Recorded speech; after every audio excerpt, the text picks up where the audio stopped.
Hello everyone, welcome to class number 11 of the unit Database Management System using LibreOffice Base. आज के class में हम इस unit के और एक न्यू चैप्टर शुरू करने जा रहे हैं जिस चैप्टर का पहला डिस्कशन का टॉपिक है डिलीटिंग ए टेबल।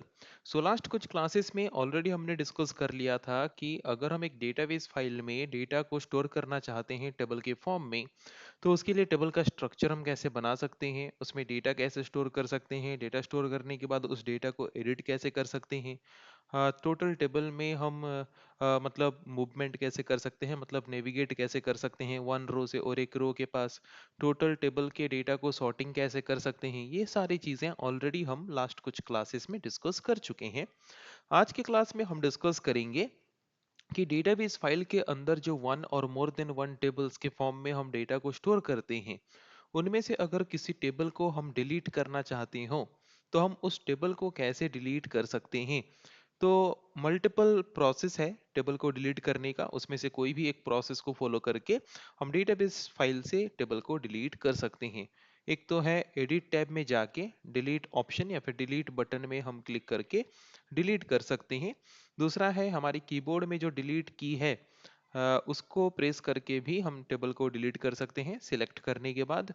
ओके, या फिर हम टेबल को सिलेक्ट करके उसके ऊपर राइट क्लिक करेंगे, राइट क्लिक करने के बाद कॉन्टेक्स्ट मेन्यू में भी डिलीट ऑप्शन आएगा, वहां से डिलीट ऑप्शन को क्लिक करके भी हम टेबल को डिलीट कर सकते हैं। तो हम यहाँ पे इन तीनों में से कोई भी एक मेथड को यूज करके देखते हैं कि टेबल को कैसे डिलीट कर सकते हैं। तो जैसे कि हम देख सकते हैं, अगर हम डेटाबेस पेन में टेबल ऑब्जेक्ट के ऊपर क्लिक करेंगे तो जो ऑब्जेक्ट एरिया है, ऑब्जेक्ट एरिया में वो सारे के सारे टेबल्स हमें दिखेगा, जो जो टेबल्स हम क्रिएट किए होंगे। उनमें से जिस भी टेबल को हम डिलीट करना चाहते हैं, सबसे पहला स्टेप है कोई भी प्रोसेस यूज करके टेबल को डिलीट करें। सबसे पहला स्टेप सबके लिए है कि उस टेबल को सिलेक्ट करो पहले। तो सपोज मुझे स्टूडेंट बायोडेटा टेबल को डिलीट करना है, तो उसको मैंने सिलेक्ट किया। सिलेक्ट करने के बाद एक मेथड है, उसके ऊपर राइट क्लिक करेंगे तो कॉन्टेक्स्ट मेन्यू आएगा, कॉन्टेक्स्ट मेन्यू में डिलीट बटन है, डिलीट बटन में क्लिक करके हम टेबल को डिलीट कर सकते हैं। दूसरा मेथड हमने क्या देखा था, दूसरा मेथड एडिट टैब में जाएंगे।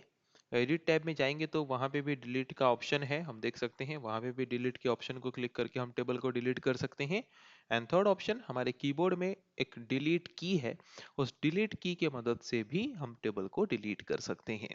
ओके, सो आई थिंक सबको पता चल गया होगा कि एक डेटाबेस फाइल में जो वन और मोर देन वन टेबल्स हैं, उन टेबल्स को अगर हम डिलीट करना चाहते हैं तो किस तरीके से कर सकते हैं। तो जब भी हम टेबल को डिलीट करने की कोशिश करेंगे तो वहां पे वो हमें कंफर्मेशन मांगेगा, और कंफर्मेशन में हम यस करेंगे तब जाके वो टेबल हमारे डेटाबेस फाइल से डिलीट होगा। नेक्स्ट टॉपिक जो हम आज की क्लास में डिस्कस करने वाले हैं वो है रीनेमिंग ए टेबल। एक टेबल को रीनेम हम करना चाहते हैं, टेबल को रीनेम करना चाहते हैं मतलब एक टेबल को अगर हम एक न्यू नेम देना चाहते हैं तो वो हम कैसे कर सकते हैं।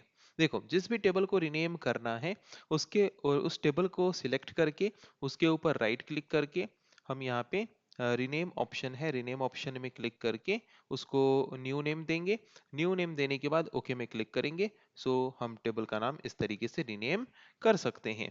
या फिर एडिट टैब में जाके भी वहां पे रीनेम ऑप्शन में क्लिक करके भी हम एक टेबल को न्यू नेम दे सकते हैं।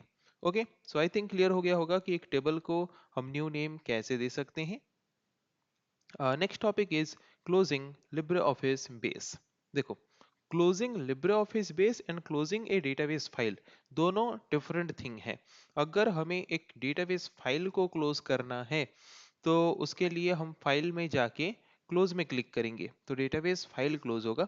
अगर हमें लिब्रे ऑफिस बेस मतलब ये लिब्रे ऑफिस का जो एप्लीकेशन ओपन है उस एप्लीकेशन को क्लोज करना है तो उसके लिए हम फाइल टैब में जाके एग्जिट लिब्रे ऑफिस या फिर शॉर्टकट की CTRL+Q में क्लिक करेंगे।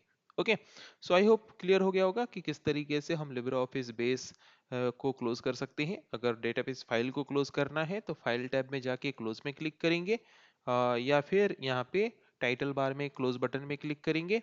और अगर हम चाहते हैं क्लोज बटन में मतलब ये अंदर वाला क्लोज बटन में अगर हम क्लिक करेंगे it will close the document, means it will close the database file. और ये ऊपर वाला क्लोज बटन में क्लिक करेंगे then it will close the Libre office base application, मतलब दोनों डिफरेंट हैं। आई थिंक ये कॉन्सेप्ट क्लियर हो रहा होगा कि अगर हमें एक डेटाबेस फाइल को क्लोज करना है तो ये अंदर वाला क्लोज बटन या फिर फाइल टैब में जाके क्लोज बटन में क्लिक करेंगे। अगर हमें पूरा एप्लीकेशन को क्लोज करना है तो उसके लिए एग्जिट बटन या फिर शॉर्टकट की CTRL+Q या फिर टाइटल बार में जो क्लोज बटन है वो, उनमें से किसी को भी क्लिक करेंगे तो पूरा लिब्रे ऑफिस बेस जो एप्लीकेशन है वो ही क्लोज हो जाएगा। ओके, सो आई थिंक आज के क्लास में ये जो टॉपिक हमने 3 टॉपिक डिस्कस किया वो इजीली सबको समझ आ चुका होगा। नेक्स्ट क्लास का हमारा डिस्कशन का टॉपिक होगा रिलेशनशिप। रिलेशनशिप क्या है, रिलेशनशिप का जरूरत हमें डेटाबेस फाइल में क्यों है, उन सब के बारे में हम डिस्कस करेंगे नेक्स्ट क्लास में। सो आज के क्लास को हम यही पे एंड करते हैं। So thank you everyone.